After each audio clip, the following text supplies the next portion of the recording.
Here's a question that's going to mess with your head. How do you eat a cactus that fights back? I'm not talking metaphors. I'm talking about a real leopard, one of Africa's deadliest. Hunters staring at a slow-moving rodent covered in 30,000 needles. The cat's starving. The porcupine's not running, and what happens next? That's the story. I'm Patrick, and today I'm showing you nature's ultimate puzzle. Let's go. The hunter's desperation. So picture this. You're a young leopard in Kruger National Park. It's been 3 days since your last meal. The drought killed off most of the antelope. Your ribs are starting to show through your spotted coat. Then you smell it. Something musky, something slow.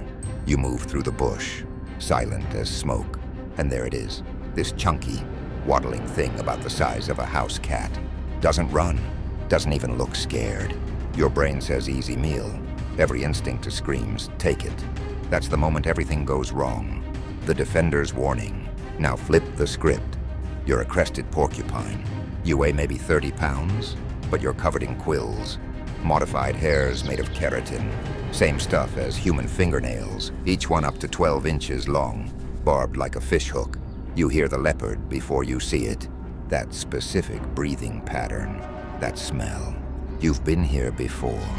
Your species has survived lions, hyenas, and leopards for millions of years, doing one thing perfectly. You stop walking. You raise every quill on your back. Then you do something that confuses every predator. You rattle your tail. It sounds like a rattlesnake. It's a warning in a language older than words. Touch me, and you'll regret it. I've watched the footage from Kruger. The leopard circles. The porcupine pivots, always keeping its back toward the cat. It's like watching a slow-motion dance, where one wrong step costs everything. The leopard's patience runs out. Hunger beats caution. It lunges. Here's what happens in real time. The porcupine doesn't run away. It does something called a reverse charge. It slams backward into the leopard like a battering ram covered in needles. The sound is dull, sickening. The leopard screams. And I mean screams, a sound of pure shock. It jumps back, shaking its paw. 3 quills are buried deep in the pad. When it tries to bite them out, the barbs rip the tissue worse. Why the quills win? Now here's the science that makes this brutal. Those quills aren't smooth. Under a microscope, they're covered in tiny backward-facing barbs, hundreds of them. Once they punch through skin, they don't pull out. They migrate deeper. A ranger in Botswana found a leopard that starved to death with quills in its jaw. Couldn't eat, couldn't hunt. The infection killed it slowly over 2 weeks. So when that young leopard in Kruger takes 3 quills to the paw, it's not just painful. It's potentially a death sentence. A limping leopard can't catch prey, can't climb trees to protect kills from hyenas, can't survive. The decision point. I've seen 2 outcomes documented in the wild. Outcome 1, the smart leopard. The cat backs off, spends 20 minutes carefully pulling quills out with its teeth, wincing with each one, licks the wounds, walks away hungry but alive. The porcupine waddles into its burrow. Nobody dies. Defense wins. Outcome 2, the desperate leopard. This is rare, but it happens.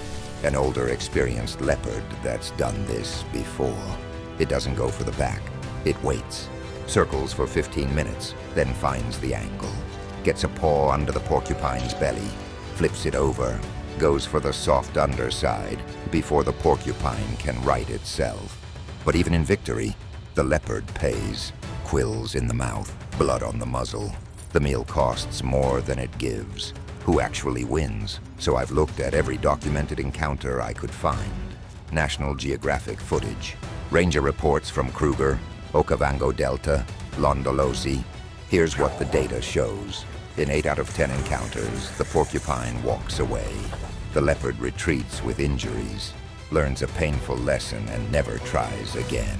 In the 2 out of 10 where the leopard wins, it's always an experienced adult that's hunted porcupines before. And even then, it takes damage. Here's why the porcupine's defense is so good. It doesn't have to kill the leopard. It just has to make the math not worth it. One deep quill in the wrong place. The eye, the mouth, the throat, and a leopard's hunting career is over. The porcupine can afford to lose a dozen quills. They grow back in 6 weeks. The leopard can't afford to lose one paw pad. That's permanent. This isn't about who's stronger or faster. It's about evolutionary design. The leopard is built for offense, stealth, power, precision.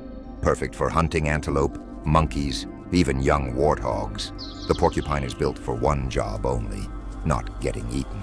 And it does that job better than almost anything in Africa. You know what's wild? There's footage from 2014 of a single porcupine holding off 17 lions, 13 lionesses and 4 males, all circling, all testing, all backing off every time those quills rattled. The porcupine walked away. That's not luck. That's 30,000 reasons why you don't mess with a walking cactus. So here's my answer to the original question.